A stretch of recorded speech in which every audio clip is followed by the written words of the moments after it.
Hello students. तो chapter 13 जिसको हम लोग बायोडाइवर्सिटी और कंजर्वेशन के नाम से जानते हैं, ये स्टार्ट करते हैं। पहले इसके बाद एक चैप्टर और दिया हुआ था जिसका नाम था एनवायरमेंटल इश्यूज़, तो वो इस साल अपडेशन में हटा दिया गया है। यही लास्ट चैप्टर है। तो स्टार्ट करते हैं। What is the biodiversity? Biodiversity का मतलब जो भी वैरायटी ऑफ लिविंग बीइंग्स या लाइफ फॉर्म्स आप अपने चारों तरफ देख रहे हैं, जो भी वैरायटी ऑफ लाइफ फॉर्म्स, चाहे वो प्लांट्स हो या एनिमल्स, वही बायोडाइवर्सिटी कहलाती है। ग्लोबल लेवल पे आप देखें तो जो भी टोटल रिपोर्टेड स्पीशीज़ हैं जिनके बारे में हम लोग जानते हैं प्लांट्स और एनिमल्स की, जो कि ऑलमोस्ट 1.5 मिलियन के आसपास हैं, वो बायोडाइवर्सिटी है। वेरी सिंपल, ध्यान रखना है। तो डेफिनेशन हो गई।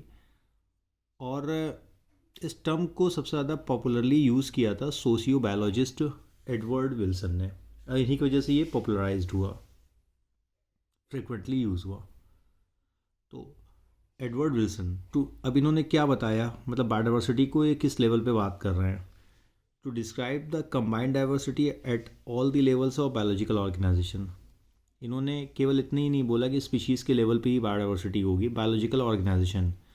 अब बायोलॉजिकल ऑर्गेनाइजेशन क्या होता है या इकोलॉजिकल ऑर्गेनाइजेशन क्या होता है, ये आप जाकर इस यूनिट के पहले चैप्टर जिसका नाम ऑर्गेनिज्म और पॉपुलेशन है वहाँ पे आप देख लीजिएगा, वीडियोस में पड़ा हुआ है, आपको पिछले वीडियो में मिल जाएगा। नाउ अब कितने लेवल पे हम स्टडी कर सकते हैं बायोडाइवर्सिटी की?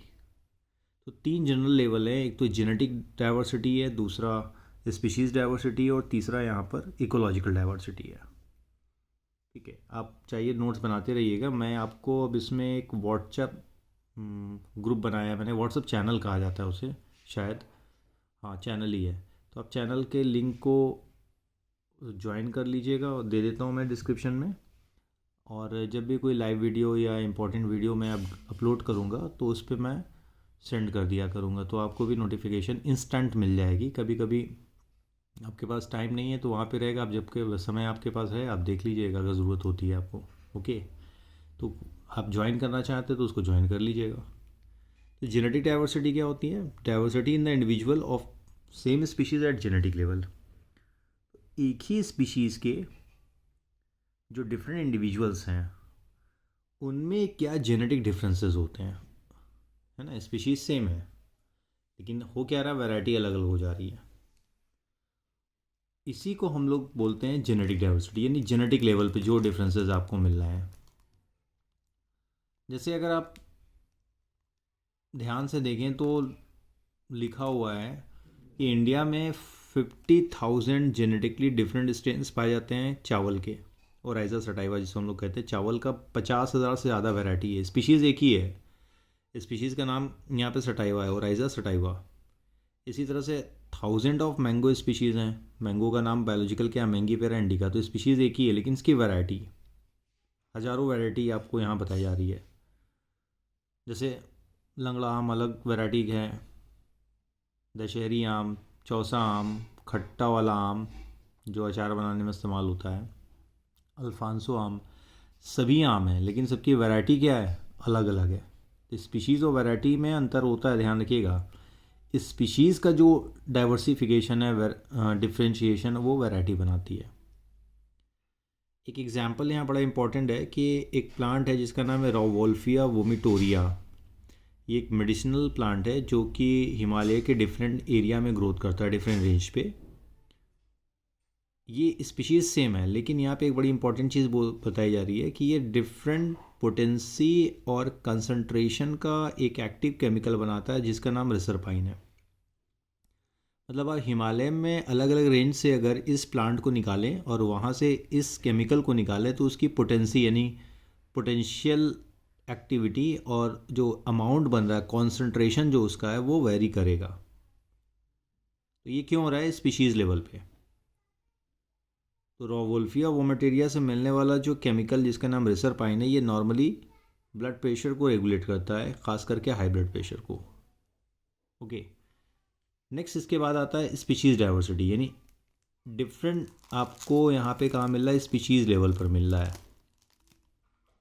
अब देखिए, ये जो दिया हुआ है कि स्पीशीज़ लेवल पर डाइवर्सिटी क्या है। डाइवर्सिटी सिंपली हम लोग स्पीशीज़ लेवल बात कर रहे हैं कि एक ही जीनस के अलग अलग स्पीशीज़ में क्या डाइवर्सिफिकेशन आपको मिलेगा। एग्जांपल दिया है कि जैसे Western Ghats have a greater amphibian species diversity than the Eastern Ghat. तो इंडिया में जो वेस्टर्न घाट एरिया है वहाँ पे एम्फीबियन की स्पीशीज़ डाइवर्सिटी ज़्यादा है एज़ कम्पेयर टू ईस्टर्न घाट। इसमें बहुत दिमाग नहीं लगाना है, जितना कंसेप्ट दिया उतना ही लगाना है। जो चीज़ें यहाँ पे दी हुई हैं इसमें बहुत सर नहीं खपाना है आपको। एग्जाम्पल याद रखने हैं, यहीं से सवाल पूछ लेता है। देन देखिए इकोलॉजिकल डाइवर्सिटी है। तो यहाँ पे डाइवर्सिटी की बात हो रही किस लेवल पे, इकोसिस्टम के लेवल पे, कि डिफरेंट इकोसिस्टम में डिफरेंट डाइवर्सिटी आपको मिल जाएगी स्पीशीज़ की। जैसे दिया हुआ Indian desert, rain forest, mangroves, coral reefs, wetland, estuaries वाले जो एरियाज़ होते हैं, और एल्पाइन मिडोज़। एल्पाइन मिडोज़ का मतलब होता है grassland area, right, has greater ecosystem diversity then a country like Norway. तो स्कैंडिनेवियन कंट्री जैसे कि नॉर्वे की बात की जाए, नॉर्वे के बारे में क्या ख़ास है आप इंटरनेट पर सर्च कीजिएगा, आपको बड़े इंटरेस्टिंग चीज़ें मिलेंगी। तो जहाँ पे वैरायटी ऑफ स्पीशीज़ ज़्यादा है जिस इकोसिस्टम में, और किसी एक पर्टिकुलर इकोसिस्टम में या कंट्री में वैरायटी ऑफ स्पीशीज़ कम है, तो ये जो डिफरेंस है ये बना रहा है इकोलॉजिकल डाइवर्सिटी। मतलब एक कंट्री में भी हो सकता है कि अगर आप राजस्थान के एरिया में देखें इंडिया में, तो वहाँ पे स्पीशीज़ डाइवर्सिटी कम मिलेगी क्योंकि वहाँ का क्लाइमेटिक कंडीशन जो है वो फेवरेबल नहीं है, वहाँ पे हर तरह की स्पीशीज़ ग्रोथ नहीं कर सकती। वहीं अगर आप सुंदरबन के एरिया में जाइए या उत्तराखंड के एरिया में जाइए जिधर पहाड़ी एरिया है, या इवन प्लेन एरिया की बात कीजिए, वहाँ पे स्पीशीज़ डाइवर्सिटी आपको ज़्यादा मिलेगी। क्यों ऐसा होगा? क्योंकि वहाँ का क्लाइमेटिक कंडीशन फेवरेबल होगा इंडिया में। हम तो इंडिया के दो रीजन ले रहे हैं, एक तो हम लोग ले रहे हैं सपोज हिली एरियाज़ का ले रहे हैं या प्लेन एरिया का, दूसरा हम लोग किधर ले रहे हैं राजस्थान वगैरह का डेजर्ट एरिया का। तो दोनों जगह पे आपको स्पीशीज़ डाइवर्सिटी क्या हो रही है, अलग अलग मिल रही है। अब आगे लिखा है it has taken million of years of evolution to accumulate this rich diversity in nature, but we could lose all that wealth in less than 2 centuries if the present rates of species losses continue। ये बड़ा important है क्योंकि पूरा focus है इस chapter का conservation पे काफ़ी ज़्यादा। तो इतनी स्पीशीज़ बनने में मिलियन ऑफ ईयर्स लगे हैं, है ना, यही बोला जा रहा है। भाई 4.5 अरब साल पुरानी हमारी अर्थ है। उसके बाद आपने पढ़ा होगा एवोल्यूशन वाले चैप्टर में कि लगभग 2 बिलियन ईयर्स एगो, 2 अरब साल पहले पहला सेलुलर स्ट्रक्चर एग्जिस्ट करता है, ऐसा माना जाता है। अब एग्जैक्टली आंसर नहीं हमारे पास है कैसे बना, लेकिन वो एग्जिस्ट किया और तब से लेकर आज तक इतनी वैरायटी ऑफ स्पीशीज़ बनी, है ना, मिलियंस ऑफ ईयर्स लग गए। लेकिन ये जो डाइवर्सिटी है इसका लॉस हो रहा है, और जो स्पीड ऑफ लॉस है वो इतनी तेज़ है कि 2 सेंचुरीज़ में बोला जा रहा है कि स्पीशीज़ लॉस हो जाएगा। अगर ये लगातार चलता रहा तो हम सब कुछ लॉस कर देंगे, जो हमारा नेचुरल वेल्थ है ना। नेचुरल वेल्थ का मतलब जो बायोडाइवर्सिटी, चाहे प्लांट या एनिमल्स की। अभी आगे के मतलब इस चैप्टर में आगे के टॉपिक्स में आप देखेंगे कि 500 सालों में 750 से ज़्यादा स्पीशीज़ ख़त्म हो गई हैं सिर्फ ह्यूमन एक्टिविटीज़ की वजह से। ऐसा नहीं कि स्पीशीज़ ख़त्म नहीं हुई इस अर्थ पे, इंसान के आने से पहले, इंसान के इवॉल्व होने के पहले डायनासोर ख़त्म ही हो गए।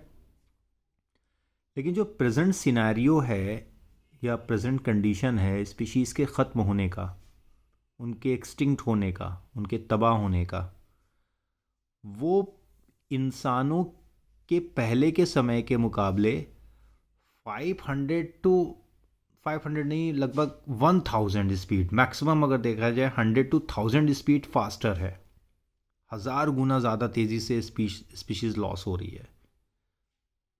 इसी चैप्टर में आप पढ़ेंगे कि अमेज़न रेन फॉरेस्ट के बारे में बताया जा रहा है कि जब आप इस चैप्टर को ख़त्म कर रहे होंगे, साफ साफ लिखा है वहाँ हज़ारों हेक्टेयर फॉरेस्ट कट चुके होंगे। तो आप समझिए किस स्पीड से, भाई प्लांट नहीं होंगे तो फिर स्पीशीज़ डाइवर्सिटी एनिमल्स की तो पॉसिबल ही नहीं है। इकोसिस्टम में आपने पढ़ा है कि कहानी शुरू होती प्लांट से ही। आप फॉरेस्ट को काट देंगे और डिस्टर्बेंस करेंगे तो दूसरी स्पीशीज़ कहाँ से, उन पर डिपेंडेंस स्पीशीज़ कहाँ से बचेगी, ख़त्म हो जाएगी। देखिए ये चैप्टर थोड़ा सा आपके अंदर मॉरल थिंकिंग भी डेवलप करे, कुछ चीज़ें जो हम कर सकते हैं केवल इतना ही नहीं कि भाई नीट का एग्ज़ाम देना है और कहानी ख़त्म, या बोर्ड का एग्ज़ाम देना है, कहानी ख़त्म। आप जब इन चीज़ों को सीख लेंगे, समझ में आएगा इसकी इम्पोर्टेंस। जिसने कभी पढ़ा ही नहीं उसको इम्पोर्टेंस नहीं आएगा, लेकिन आप पढ़ रहे तो आपको इसका इम्पोर्टेंस पता होगा कि क्या यहाँ पे बताया जा रहा है, स्पीशीज़ के इम्पोर्टेंस क्या है, हर स्पीशीज़ एक दूसरे से किस तरह से रिलेटेड है। नेक्स्ट पॉइंट यह है कि स्पीशीज़ डाइवर्सिटी ऑन अर्थ। इस अर्थ पे कितनी स्पीशीज़ डाइवर्सिटी है? देखिए, इसका सही सही जवाब तो किसी के पास नहीं है, राइट। इसका ठीक ठीक आंसर हमारे पास नहीं है। इसकी वजह अपनी है कि एक्चुअली हम सारी स्पीशीज़ को अभी डिस्कवर्ड कर ही नहीं पाए हैं, और क्या पता जब तक हम लोग डिस्कवर्ड करें उनमें से कुछ स्पीशीज़ एक्सटिंक्ट हो जाएं, ख़त्म हो जाएं। फिर भी जो दिया हुआ डेटा उसको पढ़ते हैं। अकॉर्डिंग टू IUCN, है ना, 2004, IUCN क्या है? International union for conservation of nature and natural resources. एक संस्था है, एक ऑर्गेनाइजेशन है जिसकी लिस्ट के हिसाब से कितनी स्पीशीज़ डाइवर्सिटी हैं। तो इन्होंने बोला था species diversity is slightly more than 1.5 million, मतलब थोड़ी सी ज़्यादा है जो रिपोर्टेड स्पीशीज़ हैं। 15 लाख के आसपास प्लांट और एनिमल की स्पीशीज़ हैं। ध्यान रखिएगा, स्पीशीज़ डाइवर्सिटी में हम लोग माइक्रोब्स का कैलकुलेशन नहीं कर रहे हैं, क्योंकि माइक्रोब्स का आप समझ सकते हैं बहुत मुश्किल है कैलकुलेशन होना, टोटल स्पीशीज़ कितनी है, क्योंकि वो नेकेड आई से दिखते नहीं, हमें नहीं पता कहाँ पे हैं। जो जिस पेज पे मैं लिख रहा हूँ हो सकता है इसी पे बैक्टीरिया हो, जहाँ पे मैं आपको समझा रहा हूँ वहीं पे बैक्टीरिया हो। बस कोई कैलकुलेशन नहीं है सही सही। प्लांट्स और एनिमल्स का है, वो भी जो जिनके बारे में डिस्क्राइब किया जा चुका है, जिनके बारे में नाम पता चल चुका है, राइट।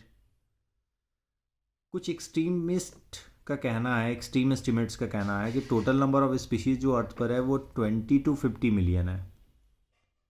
मतलब आप समझ सकते हैं कितनी ज़्यादा यहाँ पे बात हो रही है। 20 to 50 मिलियन स्पीशीज़ हैं। ये बहुत बड़ी वैल्यू है, बहुत बड़ा डेटा है स्पीशीज़ का, लेकिन ये भी बहुत एक्यूरेट नहीं है। इतनी ज़्यादा स्पीशीज़ होने का कोई अभी यहाँ पे लोग मानते नहीं हैं। बहुत से इकोलॉजिस्ट कहते हैं कि इतनी स्पीशीज़ है। फिर एक साइंटिस्ट हैं या इकोलॉजिस्ट इनको कहिए, इनके अनुसार अकॉर्डिंग टू रॉबर्ट में ग्लोबल स्पीशीज़ डाइवर्सिटी जो है लगभग 7 मिलियन से ज़्यादा नहीं है। इनका ये कहना है भाई 1.5 मिलियन है, और हो सकता है हम आने वाले समय में और को डिस्कवर कर लें। अच्छा, हर वीडियो में एक चीज़ ज़रूर बोलता हूँ कि मैं जब वीडियो बनाता हूँ तो पता नहीं क्यों ऐसा कोइंसिडेंस होता है कि मेरे घर पे शोर बहुत होता है ना।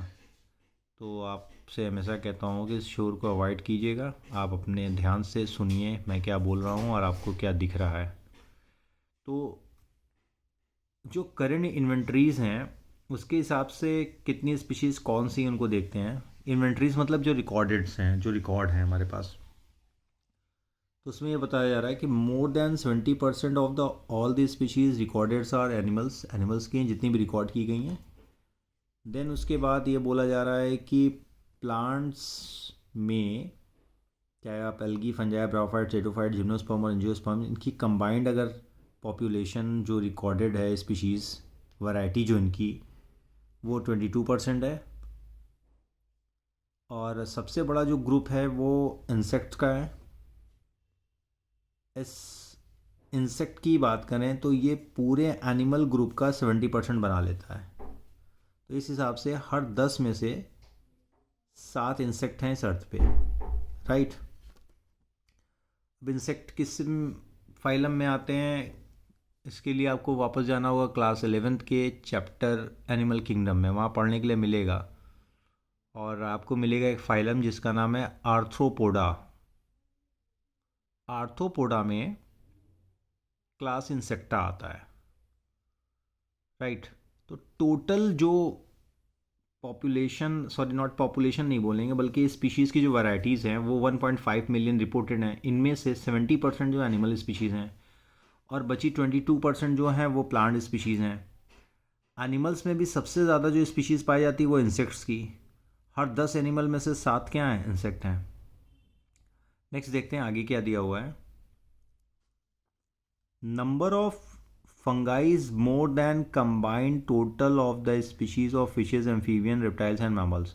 तो फंगस की 1 लाख से ज़्यादा स्पीशीज़ पाई जाती है। और ये species total species of fishes, amphibians, reptiles और मैमल्स से ज़्यादा है। इनको अगर कैलकुलेट कर लें हम लोग, एक साथ कंबाइन कर लें फ़िश की, एम्फीबिया की, रेप्टाइल की और मैमल्स की, तो उससे भी ज़्यादा फंगस की स्पीशीज़ है। एनसीईआरटी की एक लाइन है कि it should be noted that these estimate do not give any figure for prokaryote. तो जाहिर सी बात है, हमारे पास प्रोकैरियोट यानी बैक्टीरिया का, ब्लू ग्रीन एल्गी का, माइकोप्लाज्मा का, आर्की बैक्टीरिया का कोई साफ साफ डेटा नहीं है। अभी हमें नहीं पता है भाई, प्लांट एनिमल ही नहीं पता है तो और सब तो आप भूल ही जाइए, है ना। लेकिन जो है हमारे पास उसको तो कंजर्व करें, उसको तो बचाएं। इस चैप्टर का कंसेप्ट ये है। अब आते हैं इंडिया में क्या स्पीशीज़ डाइवर्सिटी दिख रही है, उस पर बात करते हैं कि कितनी स्पीशीज़ डाइवर्सिटी है। तो क्या दिया हुआ है, मैं थोड़ा सा ऊपर कर दूं।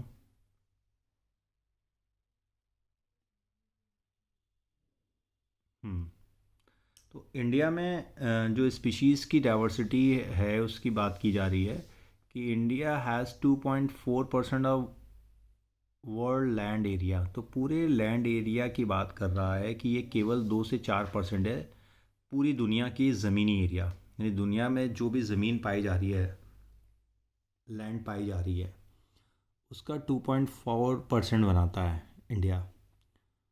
लेकिन ग्लोबल स्पीशीज़ डाइवर्सिटी 8.1% है इसका जो शेयर है। इसीलिए India is one of the 12 mega biodiversity country in the world. 12 mega diversity वाली दुनिया में देश हैं, पूरी दुनिया में कंट्रीज़ हैं, उनमें से एक अपना इंडिया भी है। ऐसा क्यों है? क्योंकि यहाँ 45,000 स्पीशीज़ प्लांट की रिपोर्टेड हैं और twice as many of animals, लगभग इसकी डबल से भी ज़्यादा, यानी 90,000 से भी ज़्यादा एनिमल स्पीशीज़ रिपोर्टेड है। और ऐसा माना जाता है, अकॉर्डिंग टू रॉबर्ट मे का कंसेप्ट ही लेके अगर चलें, तो 1 लाख से ज़्यादा प्लांट स्पीशीज़ और 3 लाख से ज़्यादा एनिमल स्पीशीज़ अभी भी इंडिया में डिस्कवर करना बचा है और उनको डिस्क्राइब करना बचा है। तो आप स्पीशीज़ डाइवर्सिटी की वेल्थ या वैरायटी आप समझ सकते हैं कितनी ज़्यादा इंडिया में पाई जाती है। Now the patterns of biodiversity, क्या पैटर्न है डिस्ट्रीब्यूशन ऑफ स्पीशीज़ अर्थ पे किस तरह से है। तो पहला है लैटिट्यूडनल ग्रेडियंट्स, लैटिट्यूड्स की बात करते हैं। तो इक्वेटर पे स्पीशीज़ की डाइवर्सिटी सबसे ज़्यादा हाई है। ठीक है, यहाँ पे क्या बोल रहा है कि स्पीशीज़ डाइवर्सिटी आपको अर्थ में जो इक्वेटर वाला पोर्शन है, यानी कि ये इक्वेटर वाला पोर्शन, यहाँ पे सबसे ज़्यादा मिलेगी। और जैसे जैसे आप पोल की तरफ जाएंगे तो डाइवर्सिटी क्या होगी, कम होती चली जाएगी। तो लैटिट्यूडनल ग्रेडियंट बहुत बड़ा रोल प्ले कर रहा है। जैसे ट्रॉपिक्स लैटिट्यूडनल रेंज दिया जा रहा है 23.5 degree north and 23.5 degree south has more species than the temperate और पोलर एरियाज़। तो यहाँ इक्वेटर से आप 23 डिग्री नॉर्थ जाते हैं और 23 डिग्री साउथ आते हैं, तो स्पीशीज़ डाइवर्सिटी यहाँ पे ज़्यादा मिल रही है एज़ कम्पेयर टू टेम्परेट और पोलर एरियाज़, जो पोल वाले रीजन है, राइट। कुछ एग्जांपल जैसे यहाँ पे दिए हुए हैं उनको हम लोग देखते हैं कि थोड़ा ऊपर कर देता हूँ तो मैं सब आ जाएगा।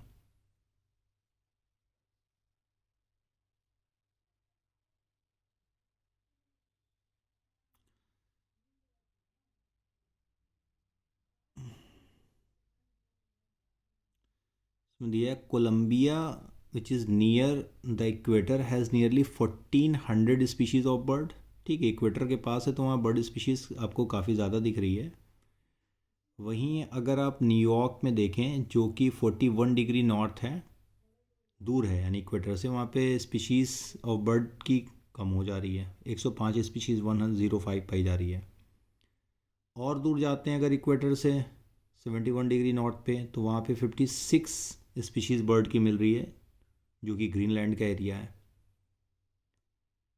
इंडिया देखें जो नियर टू द इक्वेटर है, तो वहाँ पे 1200 स्पीशीज़ मिल जा रही है आपको बर्ड्स की, ज़्यादा से ज़्यादा। अब कॉन्सेप्ट एक और है, a forest in A tropical region like equator has a to 10 times as many species of vascular plants as a forest of equal area in a temperate region like the Midwest of the USA।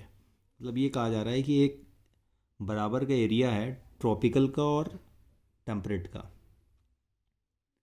लेकिन जो equator के पास है वहाँ पे 10 गुना ज़्यादा species होगी किसकी, vascular plants की, जैसे टेरिडोफाइट, जिम्नोस्पर्म और एंजियोस्पर्म। तो अगर प्लांट की वैरायटी ज़्यादा होगी तो इनडायरेक्टली एनिमल्स की वैरायटी ज़्यादा होगी। ओके, अब एक एग्जांपल है जो सबसे ज़्यादा हेल्दी इकोसिस्टम कहा जाता है या सबसे ज़्यादा बायोडाइवर्सिटी रिच एरिया कहा जाता है, वो है दुनिया का अमेज़न रेन फॉरेस्ट, जो कि साउथ अमेरिका में पाया जाता है। ठीक है, और यहाँ पे स्पीशीज़ डाइवर्सिटी अगर आप देखिए तो इतनी ज़बरदस्त दी हुई है, जो अब तक रिपोर्टेड है उसकी हम बात करते हैं।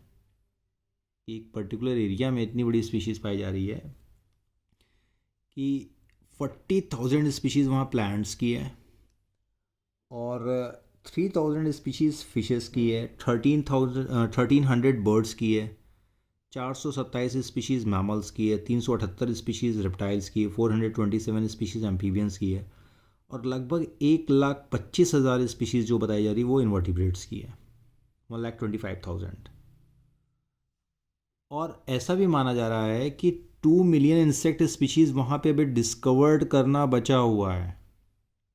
तो आप समझ सकते हैं कितनी अच्छी, कितनी बेस्ट स्पीशीज़ रिचनेस वहाँ पाई जाती है, बायोडाइवर्सिटी पाई जा रही है प्लांट्स और एनिमल्स की अमेज़न में। अमेज़न का एक नाम और भी लंग्स ऑफ द प्लैनेट भी कहते हैं, क्योंकि ये पूरे अर्थ का 20% ऑक्सीजन प्रोड्यूस करता है। अब ये एस्टिमेट हो सकता है कुछ कम भी हो गया हो या मे भी पड़ गया हो, कम ही हुआ होगा, बढ़ा नहीं होगा, क्योंकि वहाँ पे भी फॉरेस्ट की कटाई बहुत ज़्यादा हो रही, बहुत ज़्यादा फॉरेस्ट को कट कर रहे हैं उस एरिया में भी। नेक्स्ट इसके बाद आते हैं, टॉपिक क्या है इसी में देखते हैं। अब यहाँ पूछा जा रहा है या बताया ही जा रहा है कि why tropics has greatest biological diversity. NCERT में दिया हुआ है कि यहाँ पे डाइवर्सिटी जो ट्रॉपिकल एरियाज़ जैसे अमेजन रेन फॉरेस्ट की बात करें, वहाँ पे बायोडाइवर्सिटी ज़्यादा है एज़ कम्पेयर टू टेम्परेट। तो इसकी वजह क्या है? एक तो दिया हुआ है tropical latitudes have remain relatively undisturbed for million of years, thus had a long evolutionary time for species diversification. तो ये एरिया जो है इंसानों से, सीधी सी बात है, इंसानों से दूरी रहे या इंसानों से ये बचे रहे। तो ह्यूमन एक्टिविटीज़ जितनी कम वहाँ पर थी, जितना ज़्यादा डिस्टर्ब नहीं किया गया, तो वहाँ पे समय ज़्यादा मिला इवोल्यूशनरी टाइम के लिए, evolutionary time for the species diversification, species को वेरिएशन करने के लिए समय बहुत मिला, इसलिए वहाँ पे स्पीशीज़ रिचनेस बहुत ज़्यादा है। इसके अलावा दिया हुआ है कि unlike temperate tropical environments are less seasonal, वहाँ पे बहुत ज़्यादा सीज़न नहीं होते, कांस्टेंट, लगभग कांस्टेंट जैसे इन्वायरमेंट होता है, चेंज होता है, ऐसा नहीं कि एकदम ही कांस्टेंट है, फिक्स है, रिलेटिवली मोर कांस्टेंट होते हैं, प्रिडिक्टेबल होते हैं, thus promote niche specialisation and lead to a greater species diversity. वहाँ पे ज़्यादा से ज़्यादा स्पीशीज़ डाइवर्सिटी हुई क्योंकि क्लाइमेटिक कंडीशन बहुत ज़्यादा चेंजेबल नहीं है, लेस सीजनल है, कांस्टेंट ज़्यादा हैं। ओके, तीसरा बड़ा इंपॉर्टेंट पॉइंट है कि more solar energy available in the tropics, वहाँ पे सोलर एनर्जी बहुत ज़्यादा अवेलेबल है, जो कि प्रमोट करेगी हायर प्रोडक्टिविटी को, और प्रोडक्टिविटी ज़्यादा होगी तो वहाँ पे डाइवर्सिटी स्पीशीज़ की जाहिर सी बात है कि आपको ज़्यादा मिलेगी। तो ये पॉइंट जो था ये बता रहा है कि ट्रॉपिक्स में स्पीशीज़ डाइवर्सिटी क्यों ज़्यादा है। ओके, तो इतना समझ में आ गया। अब इसके बाद हम लोग आगे देखते हैं। स्पीशीज़ एरिया रिलेशनशिप की बात की जा रही है। 2 पॉइंट हैं पैटर्न ऑफ बायोडाइवर्सिटी में, एक है लैटिट्यूडनल ग्रेडियंट्स, दूसरा है स्पीशीज़ एरिया रिलेशनशिप। ओके,